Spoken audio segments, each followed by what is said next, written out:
দুঃখিত, লাইভটা কেটে গিয়েছিল। তো এই হচ্ছে আমাদের আজকের একটা তেল। তো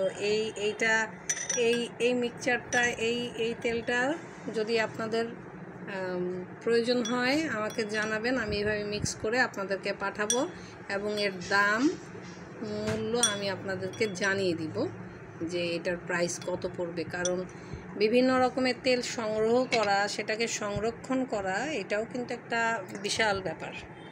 যেমন কালো জিরা তেলের কেজি হচ্ছে আপনার 1500 টাকা। এইগুলোর কেজি হচ্ছে এখানে আছে হলো কতটুকু 100 মিলি। এগুলোর দাম প্রায় আপনার, এই যে তেলের দাম হচ্ছে আপনার 900 টাকা। তারপরে তিসির তেলের দামও হচ্ছে আপনার এই 1400 টাকা। তিসির তেল 1400 টাকা, তিলের তেল 900 টাকা, কালো জিরা তেল 1500 টাকা। অলিভ অয়েল, এটা ভালো ব্র্যান্ডের অলিভ অয়েল, এটা লেফাজ ব্র্যান্ডের অলিভ অয়েল। এটার দামটা আমি ভুলে গিয়েছি, এখানে লেখা নেই দামটা। আচ্ছা, যাই হোক, খুঁজলে পাওয়া যাবে। আর আমাদের নিজস্ব নারিকেল তেল আছে 950 টাকা।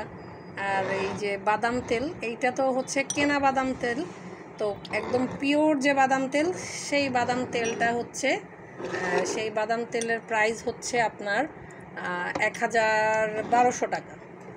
তো দেখেন, এই সবগুলো তেল একসাথে করে মিক্স করে তারপরে এখন হচ্ছে আমি আপনাদেরকে এই তেলটা বানিয়ে দেখালাম। তো এই তেলটার প্রাইজিংটা কত পড়বে সেইটা সম্পর্কে আমি আপনাদেরকে পরে পোস্টে জানিয়ে দিব।